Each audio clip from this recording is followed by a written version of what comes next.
नमस्कार दोस्तों, स्वागत है आप सभी का हमारे YouTube चैनल देव जी के ट्रिक्स में। तो दोस्तों हम लोग यहाँ पर हिंदी का टेस्ट लगाएंगे, जहाँ पर हम लोग पढ़ेंगे प्रमुख कवि और उनकी रचनाएं। ठीक है, हिंदी साहित्य का ये वीडियो होगा।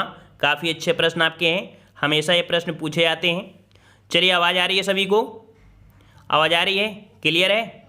चलिए, तो यहाँ पर आपका पहला प्रश्न दिया है कि इनमें से किस रासो काव्य के रचयिता नरपति नाल हैं।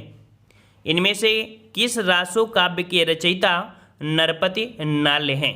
14 का जवाब देना है और यहाँ पर 14 का ऑप्शन राइट आपका सही हो जाएगा। नरपति नाल के रचयिता आपके बीसल देवरासो हैं। ठीक है, ऑप्शन आपका बी हो जाएगा। नेक्स्ट क्वेश्चन दिया गया है कि पृथ्वीराज रासो के रचयिता बताइए। पृथ्वीराज रासो कौन से हो जाएंगे? ऑप्शन बी हो जाएगा चंद बरदाई। ठीक है, बी नंबर आपका हो जाएगा चंद बरदाई। नेक्स्ट क्वेश्चन, राहुल शास्त्रकृत्यायन ने हिंदी का पहला कवि किसे माना है? राहुल शास्त्रकृत्यायन ने हिंदी का पहला कवि किसे माना है? तो ऑप्शन आपका हो जाएगा ए नंबर सराहपाद को। ठीक है, सराहपाद को ऑप्शन आपका ए हो जाएगा। नेक्स्ट क्वेश्चन है कि हिंदी की पहली रचना राहुल शास्त्रकृत्यायन के अनुसार है। हिंदी की पहली रचना आपकी कौन सी है? तो हिंदी की पहली रचना राहुल शास्त्रकृत्यायन के अनुसार आपकी कौन सी है? यहाँ पर 17 का जवाब देना है आपको। यहाँ पर आपका सही जवाब हो जाएगा ऑप्शन बी श्रावणकाचार। ठीक है, श्रावकाचार हो जाएगा, ऑप्शन आपका बी सही हो जाएगा। अगला है आदिकाल में रचित महाकाव्य कौन सा है? आदिकाल में रचित महाकाव्य कौन सा आपका? तो यहाँ पर आपका सही जवाब 18 का हो जाएगा आपका बी नंबर आपकी पृथ्वीराज रासो। ठीक है, पृथ्वीराज रासो। नेक्स्ट क्वेश्चन है इनमें से कौन सा कवि आदिकाल का नहीं है? इनमें से कौन सा कवि आदिकाल का नहीं है? चलिए, यहाँ पर आपका सही जवाब 19 का हो जाएगा ऑप्शन राइट आपका डी आपका नाभादास। ठीक है, नाभादास। नेक्स्ट क्वेश्चन, आल्हाखंड किस रचना का दूसरा नाम है? आल्हाखंड किस रचना का दूसरा नाम है? यहाँ पर 20 का ऑप्शन राइट आपका जवाब हो जाएगा ऑप्शन ए परमाल रासो। ठीक है, परमाल रासो। नेक्स्ट क्वेश्चन कि कौन सा कवि भक्ति काल का नहीं है? कौन सा कवि भक्ति काल का नहीं है? चलिए, यहाँ पर आपका सही जवाब हो जाएगा 21 का डी नंबर आपके नरोत्तम दास। ठीक है, नरोत्तम दास। नेक्स्ट क्वेश्चन दिया है कि राधा वल्लभ संप्रदाय का संबंध है। राधा वल्लभ संप्रदाय का संबंध है किससे है? तो राधा वल्लभ संप्रदाय का संबंध है कृष्ण काव्य से। ऑप्शन आपका सी हो जाएगा कृष्ण काव्य से। नेक्स्ट क्वेश्चन, लाल दास किस काव्यधारा से संबंधित कवि हैं? लाल दास किस काव्यधारा से संबंधित कवि हैं? यहाँ पर आपका जवाब हो जाएगा 23 का ऑप्शन राइट बी हो जाएगा राम भक्ति शाखा से। ठीक है, राम भक्ति शाखा से संबंधित हैं। नेक्स्ट क्वेश्चन दिया है अष्टछाप के रचयिता। अष्टछाप के रचयिता यहाँ पर कौन से हो जाएंगे? तो अष्टछाप के रचयिता हैं आपके नाभादास। ऑप्शन ए हो जाएगा नाभादास। नेक्स्ट क्वेश्चन, रामचरितमानस किस भाषा में लिखा गया है? रामचरितमानस किस भाषा में लिखा गया है? बिल्कुल सही है, ऑप्शन राइट आपका हो जाएगा अवधी भाषा में। ठीक है, अवधी भाषा में। नेक्स्ट क्वेश्चन है विनय पत्रिका की काव्य शैली है। विनय पत्रिका की काव्य शैली है कैसी है भाई? तो यहाँ पर सही जवाब हो जाएगा ऑप्शन राइट आपका ए नंबर मुक्तक शैली है। ठीक है, मुक्तक शैली। नेक्स्ट क्वेश्चन, कौन सा ग्रंथ सूरदास का नहीं है? कौन सा ग्रंथ सूरदास का नहीं है?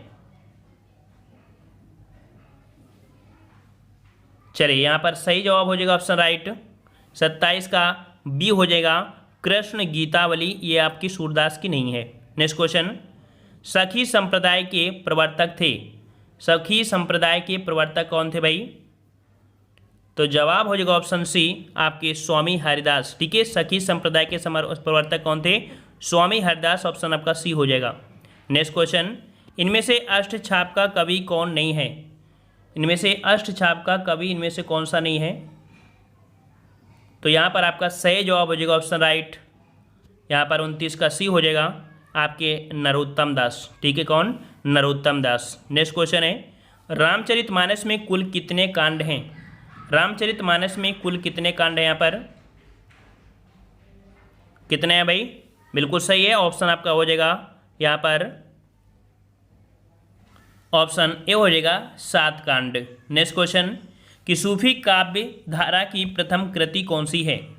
सूफी काव्य धारा की प्रथम कृति कौन सी है? तो यहाँ पर 31 का ऑप्शन राइट आपका हो जाएगा।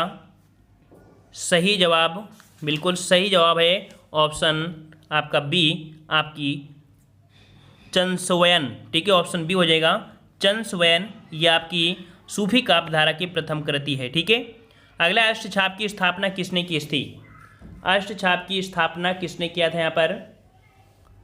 32 का ऑप्शन राइट आपका हो जाएगा ऑप्शन सी, विट्ठल नाथ ने। ठीक है, विट्ठल नाथ ने। नेक्स्ट क्वेश्चन, विनय पत्रिका किस भाषा में रचित है? विनय पत्रिका किस भाषा में रचित है? 33 का जवाब तो बिल्कुल सही है ऑप्शन सी, अवधी भाषा में। नेक्स्ट क्वेश्चन, तुलसीदास द्वारा रचित महाकाव्य का क्या नाम है? तुलसीदास द्वारा रचित महाकाव्य का नाम, ये महाकाव्य है आपका ऑप्शन डी, रामचरितमानस। ठीक है, रामचरितमानस। नेक्स्ट क्वेश्चन, इनमें से कौन सा रहस्यवादी है? इनमें से कौन सा रहस्यवादी है?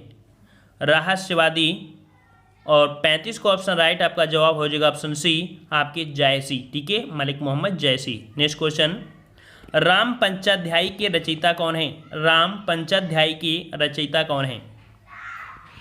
तो 36 का ऑप्शन सही जवाब हो जाएगा ऑप्शन बी, नंददास। ठीक है, नंददास। अगला क्वेश्चन है, रसखान का संबंध किस काव्य ग्रंथ से है? किस काव्य धारा से है? रसखान का संबंध किस काव्य धारा से है? तो ये है आपके ऑप्शन बी, कृष्ण भक्ति काव्य से। ऑप्शन आपका बी हो जाएगा। नेक्स्ट क्वेश्चन, कौन सी रचना रसखान की नहीं है? कौन सी रचना रसखान की नहीं है? 38 नंबर, तो प्रेम वाटिका, सुजान रसखान, दान लीला, लेकिन अनेकार्थ मंजरी नहीं है। ऑप्शन आपका डी हो जाएगा, अनेकार्थ मंजरी। अगला क्वेश्चन है, युगल शतक के रचनाकार, युगल शतक के रचनाकार कौन से हैं? युगल शतक के रचनाकार हैं आपके श्री भट्ट। ऑप्शन बी हो जाएगा श्री भट्ट। अगला है, सूरदास के किस ग्रंथ में रीत विवेचन है? रीत विवेचन किस ग्रंथ में है आपके? तो रीत विवेचन आपके है साहित्य लहरी में। ऑप्शन आपका बी हो जाएगा। नेक्स्ट क्वेश्चन, कौन सा ग्रंथ भ्रमर गीत परंपरा का है? भ्रमर गीत परंपरा का आपका कौन सा यहाँ पर ग्रंथ है? तो जवाब हो जाएगा ऑप्शन राइट, भ्रमर गीत के अंतर्गत भंवर गीत, उद्धव शतक, भ्रमर दूत, ये सभी हो जाएगा। ऑप्शन आपका डी हो जाएगा। अगला है, रीत काल में किस प्रवृत्ति की प्रमुखता शुक्ल जी ने मानी है?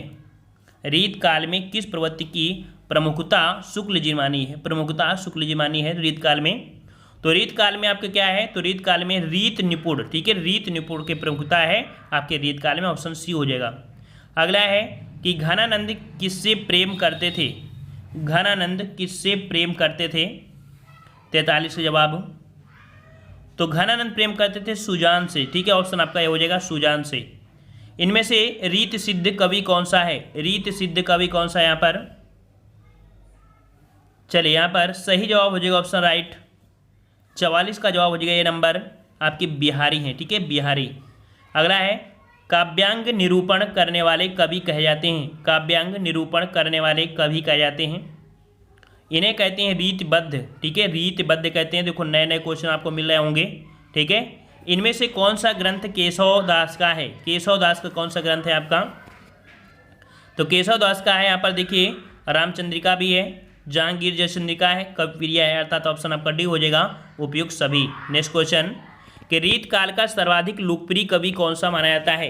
रीत काल का सर्वाधिक लोकप्रिय कवि कौन सा माना जाता है? 47 नंबर, और 47 का ऑप्शन राइट आपका हो जाएगा आपका यहाँ पर बी नंबर, बिहारी। ठीक है, बिहारी। नेक्स्ट क्वेश्चन, बिहारी सतसई में दोहों की संख्या क्या है? बिहारी सतसई में दोहों की संख्या क्या है? तो बिहारी सतसई में दोहों की संख्या आपकी है 719। ऑप्शन आपका सी हो जाएगा। अगला है, केशव दास द्वारा रचित महाकाव्य का नाम बताइए। केशव दास द्वारा रचित महाकाव्य का नाम क्या है? बिल्कुल सही है, रामचंद्रिका। ऑप्शन सी हो जाएगा, रामचंद्रिका। नेक्स्ट क्वेश्चन, इनमें से भिखारी दास का ग्रंथ कौन सा है? भिखारी दास का इनमें से कौन सा ग्रंथ है? भिखारी दास का ग्रंथ है काव्य निर्णय। ठीक है, ऑप्शन आपका ए हो जाएगा, काव्य निर्णय ऑप्शन आपका ए हो जाएगा। अगला है सेनापति के ग्रंथ का नाम बताइए। सेनापति के ग्रंथ का नाम क्या है? सेनापति के ग्रंथ का नाम है कवित्त नतनाकर। ठीक है, कवित्त नतनाकर ऑप्शन आपका यहाँ पर बी हो जाएगा। नेक्स्ट क्वेश्चन है कि कवि वचन सुधा के संपादक थे। कवि वचन सुधा के संपादक कौन थे भाई? तो यहाँ पर आपका 52 का ऑप्शन राइट, आपका जवाब हो जाएगा बी, आपके Bharatendu Harishchandra B number. Next question दिया है कि कौन सी कहानी चंद्रधर शर्मा गुलेरी की है? कौन सी कहानी चंद्रधर शर्मा गुलेरी की है? 53 नंबर। और 53 का ऑप्शन राइट आपका बी हो जाएगा, उसने कहा था। ठीक है, उसने कहा था, ये आपकी है। नेक्स्ट क्वेश्चन है कि इनमें से भारतेंदु का नाटक कौन सा है? भारतेंदु जी का कौन सा नाटक है आपका? तो भारतेंदु जी का नाटक देखो सत्य हरिश्चंद्र भी है, अंधे नगरी भी है, भारत दुर्दशा भी है, अर्थात ऑप्शन आपका डी हो जाएगा, उपयुक्त सभी। नेक्स्ट क्वेश्चन कि अंधा युग किसका गीत नाट्य है? अंधा युग किसका गीत नाट्य है? तो बिल्कुल सही है, ऑप्शन बी, धर्मवीर भारती का आपका गीत नाट्य है, ऑप्शन बी। अगला है आधे अधूरे के रचयिता का नाम बताइए। आधे अधूरे यहाँ पर होगा भाई, तो आधे अधूरे के हैं आपके ऑप्शन ए मोहन राकेश। ठीक है, ए नंबर मोहन राकेश। अगला है कौन सा नाटक जयशंकर प्रसाद का है? कौन सा नाटक जयशंकर प्रसाद का है?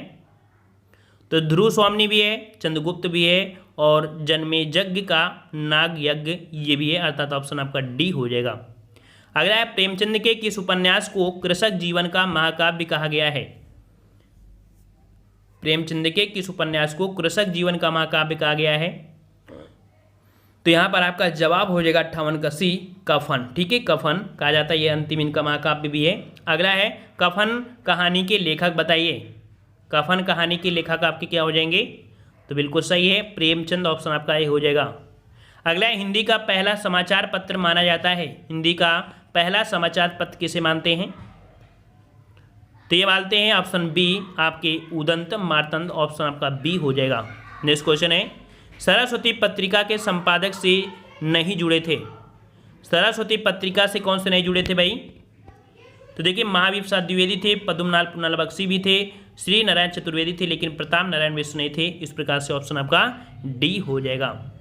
अगला है महावीर प्रसाद द्विवेदी ने सरस्वती पत्रिका का संपादन कब से कब तक किया था? सरस्वती पत्रिका का संपादन कब से कब किया था? 62 नंबर। तो आपका 62 का जवाब हो जाएगा ऑप्शन बी, 1903 से 1920 तक, ऑप्शन आपका बी हो जाएगा। द्विवेदी युग में द्विवेदी युग में रचित प्रथम महाकाव्य। द्विवेदी युग में प्रथम रचित महाकाव्य कौन हो जाएगा? द्विवेदी युग में प्रथम रचित महाकाव्य था प्रिय प्रवास। ठीक है, मैथिली शरण गुप्त का था प्रिय प्रवास, ऑप्शन आपका बी हो जाएगा। द्विवेदी युगीन काव्य की भाषा बताइए। द्विवेदी युगीन काव्य की भाषा क्या है? तो याद रखिए द्विवेदी युग की काव्य भाषा आपकी कौन है? खड़ी बोली, ऑप्शन आपका बी हो जाएगा। कौन सा समाचार पत्र बालकृष्ण भट्ट द्वारा संपादित किया गया? कौन सा समाचार पत्र बालकृष्ण भट्ट द्वारा संपादित किया गया था? यह किया गया था आपका हिंदी प्रदीप, ऑप्शन आपका बी हो जाएगा, हिंदी प्रदीप। नेक्स्ट क्वेश्चन शिव शंभू के चिट्ठे में किसको व्यंग का निशाना बनाया गया है? शिव शंभू के चिट्ठे में किसको व्यंग का निशाना बनाया गया है? तो यहाँ पर जवाब हो जाएगा ऑप्शन ए, लॉर्ड कर्जन को, ऑप्शन आपका ए हो जाएगा। कर्म नासा की हार किस विधा की रचना है? किस विधा की कृति है? कर्मनाशा की हार। और कर्मनाशा की हार की विधा जो कृति है ये एक आप क्या है? एक कहानी है। ठीक है, कहानी है, सी नंबर। अगला है कलम का सिपाही के लेखक कौन है? कलम के सिपाही, और कलम के सिपाही कौन होंगे भाई? सभी लोग जवाब दीजिए इसका। कलम का सिपाही के लेखक बिल्कुल सही है, ऑप्शन बी अमृतलाल है। ठीक है, अमृतलाल है। ठीक है, तो आज की वीडियो में हमने यहाँ पर 68 प्रश्न आपके लिए थे। ठीक है, जिसमें से लगभग 54 प्रश्न आपके कंप्लीट कराए हैं, क्योंकि स्टार्टिंग की कुछ प्रश्न आपके बहुत टफ थे, उनको नहीं लिया है। और हमारे पास यहाँ पर आपके हिंदी साहित्य देखा जाए तो हिंदी साहित्य के आपके करीब 400 रचनाएँ आपको मिलेंगी देखने को। 400 से 500 रचनाएँ आपको हैं, और काफ़ी अच्छा रचनाएँ हैं।